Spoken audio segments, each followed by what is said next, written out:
Okay guys, we have some spice now.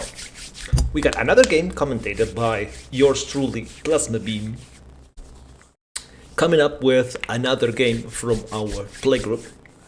In this case, we have, again, Ace on Jeska Tymna. Yes, this is from the same night.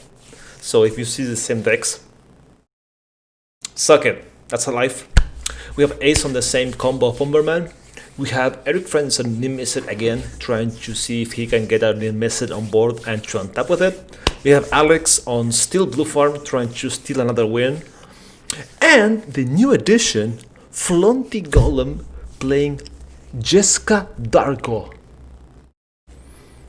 I have no idea how the deck plays. I have no idea how the deck wins. But I'm assuming it's probably going to be some shenanigans with Jeska and Infinite Mana. So, what do you guys say that we just go into it? Alex, in this case, is trying to decide on what's going to be his keeping hand. He goes to 6 after the free mulligan. And then just tries to decide on what's going to be.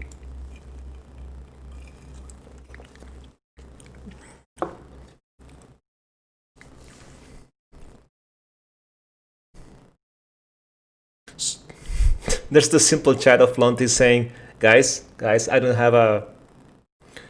Wait, hang on, hold the phone. Alex decided to not play the busted Tymna combo and go into an Akiri Thrasios. Which, again, what the hell? Which one is it? It's Fearless Voyager? No, it's the other one.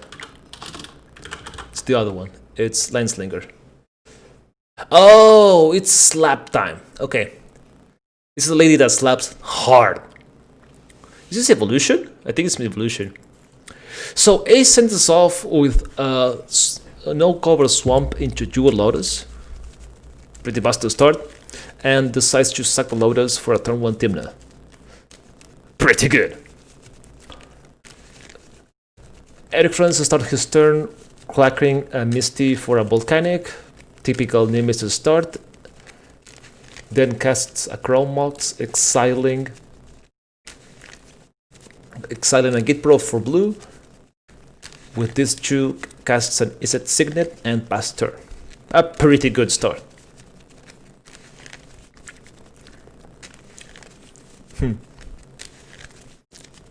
Alex is just reminded that his commanders are not the ones.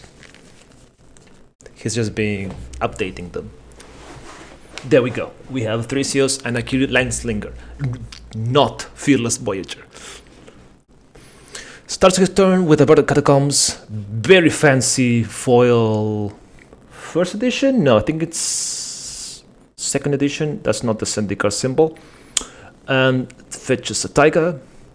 Probably into an elf or a dork of some kind. I'll find her elves and pass the turn. Okay, this is the one I want to see. Flaunty starts with a snow-covered mountain, into a welding shard, into a Mishra's bubble, into a lion's head diamond. Holy mother, that's a start. Then sucks Mishra's library, Mishra's bubble, and targets Ace with it.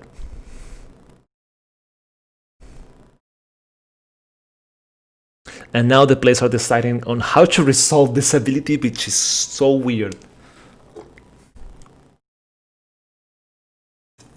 Oh, he targets ErikFrenz. Reveals Mox Opal from the top, which actually will really help Erik to haste mana anyway. Cracks everything.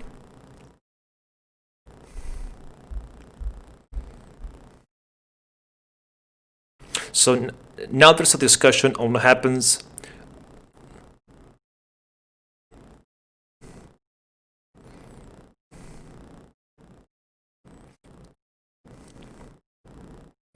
So there's a discussion on what's going on. And he sucks everything. And he hand an LED.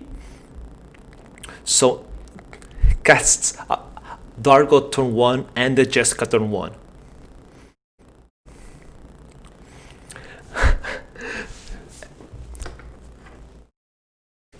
So he decides to, oh my god, ping a Finhorn Elves.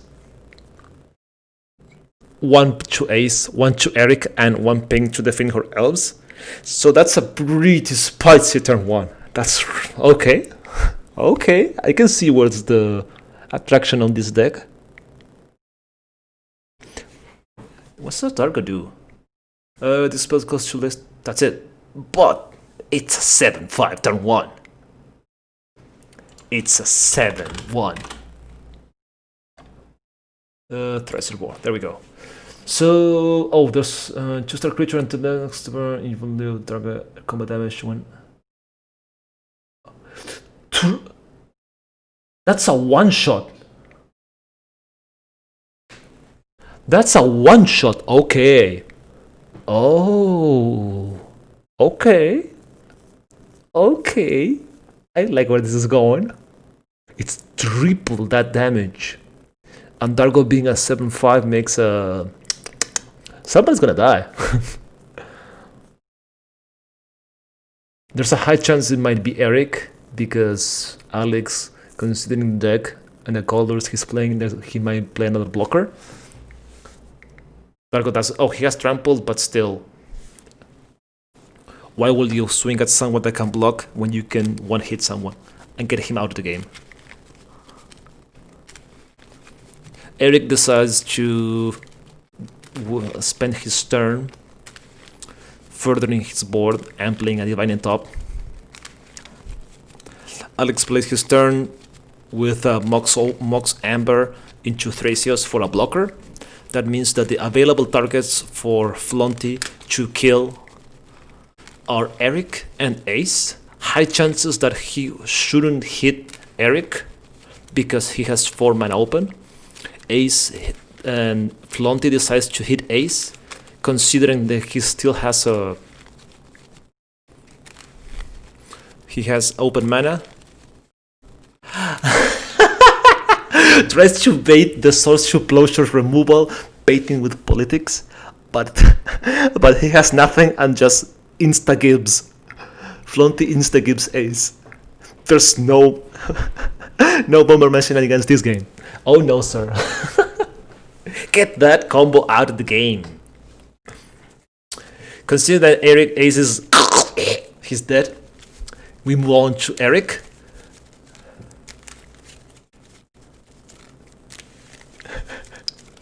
Erik is kind of panicking and seeing what's going to happen to him. He just saw someone else get completely murdered. Turn 2. Turn 2, he got destroyed.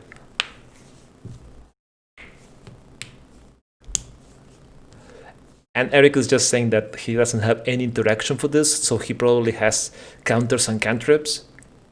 One of the problems with Izzet when permanents are on the board is that the only answer it has are bounce and the prayer. It does not have anything else. Places a Phallic Coliseum and taps 6 for Niv for basically a desperate blocker, which coincidentally kind of doubles as his Wincon, but that's not really that relevant. Nobody cares about Niv-Mizzet. What's it gonna do? Draw cards? Whoever said that cEDH decks win by drawing cards.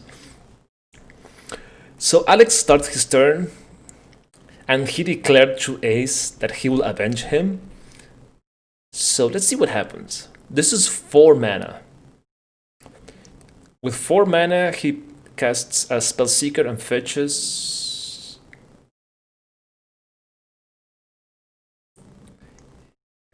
What's he gonna fetch? And fetches a Sorcery Plowshares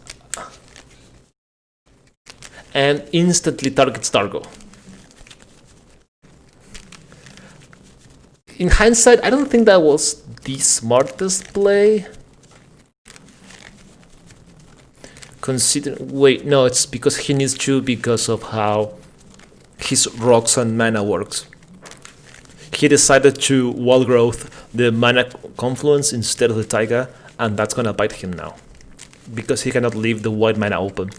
If not, he would be able to leave it open, and in response to declining attacker to himself, he would have stored two plowshares. That would have been forced Flaunty to hit Erik. And Flaunty decides to... Flaunty's turn is just passing, because he does nothing. All his energy is spent. Considering the board state right now, Erik is hugely ahead and tapping with an active Niv-Mizzet. Goes to combat and slaps Flaunty for 5. Or actually slaps Alex for 5, which makes complete sense. FlauntyGolem is actually non-factor this game, after getting rid of Dargo. He doesn't even need to do anything at this point. He will just slap people with Niv-Mizzet. Oh! Alex taps 3 for Jeska's will, and Erik gets a trigger. He's gonna ping something. Probably the Spell Seeker.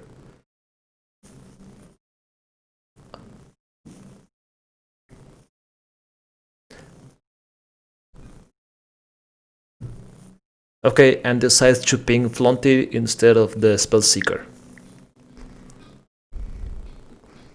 Oh. Erik tries to miscast the Jeska's trigger, but Alex swansongs it back. That means there's 2 more Niv-Mizzet triggers on the stack for this. Probably one of the only answers they have right now is trying to kill Niv-Mizzet now, before it gets really out of hand, or a whole breacher, so all these extra draw shenanigans are gone. Erik, in response to the Swan Song, tries to misdirection, exiling rapid hybridization to change the target of Swan Song to the Jeska's will. Alex is already calling it, and in his position, I can't really blame him. An active Niv-Mizzet with no answers, and basically no way to draw. It's a very high chance that the game is done at this point. Flaunty draws for his turn and passes, having no action. With only 1 land, things are rough. On Flaunty's final end step, Erik decides to activate top. But this is just more like a... The game is already set, the writing's on the wall. And this is just going through the motions of how Erik is gonna win. On the draw step, there's a Niv-Mizzet trigger because of the ping, throwing a card. Because of the draw, pinging someone, and decides to ping Thrasios. That means there's more cantrips on hand. He casts a Preordain. That means there's a trigger from Niv-Mizzet. And also the card draw from Preordain will kill Thrasios. And Alex scoops to it, because the game is completely over at this point. There's just nothing they can do considering the power of Niv-Mizzet. And ErikFrenz wins! Whoever said that Niv-Mizzet needed to go infinite to win. Sometimes just casting Niv-Mizzet and a prayer wins. And you can see it this game.